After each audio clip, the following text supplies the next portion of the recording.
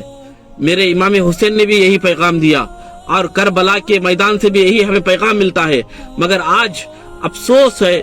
بہت افسوس ہے، اور دیگر کام کرنے کے لیے لوگوں کے پاس وقت ہے، داڑھی چھوڑنے کے لیے وقت نہیں ہے، سنت پر عمل کرنے میں شرم آتی ہے۔ وہ میرا باپ کیوں نہ ہو، اگر بغیر توفیق کے، بغیر شریعت کے خلاف کوئی کرے گا تو خدا کی قسم میں تاج الشریعہ، عرس تاج الشریعہ پر اس سے پہلے بھی میں نے کچھ باتیں کہی ہیں یوٹیوب پر، آج بھی کہتا ہوں، ڈنکے کی چوٹ پر کہتا ہوں، میرے تاج الشریعہ نے جب تک رہے باحیات حق بات کہا اور اپنے ماننے والوں کو یہی پیغام دیا کہ حق کے لیے سر کٹانا پسند ہے مگر ہمیں سر جھکانا پسند نہیں ہے۔ میرے امام حسین نے بھی یہی پیغام دیا اور کربلا کے میدان سے بھی یہی ہمیں پیغام ملتا ہے، مگر آج افسوس ہے، بہت افسوس ہے کہ ہمارے پولیٹیشین اور دنیا داروں کو دیکھ کر مسجدوں میں، خدا کے لیے میں آپ بڑے لوگوں سے یہ کہنا چاہتا ہوں کہ مسجدوں میں پولیٹیشین بند کر دیجئے، مدرسوں میں، مسجدوں میں اور دیگر اللہ اس کے رسول کی جگہوں پر اپنی نفس کو مٹا دیجئے اور اللہ اس کے رسول کے لیے کام کرنے کی کوشش کیجئے۔ اللہ تعالی ہم سب کو توفیق عطا فرمائے، وہ کسی بھی شہر کا ہو یا کسی بھی ملک کا ہو یا کوئی بھی مسلمان جہاں کہیں بھی رہتا ہو، ان تمام کے لیے میری یہ باتیں تھی، نہ کسی شہر کے لیے، نہ کسی علاقے کے لیے، نہ کسی مسجد کے لیے۔ اللہ تعالی کہنے سننے سے زیادہ سب سے پہلے مجھے اور آپ کو عمل کرنے کی توفیق عطا فرمائے۔ السلام علیکم ورحمۃ اللہ وبرکاتہ۔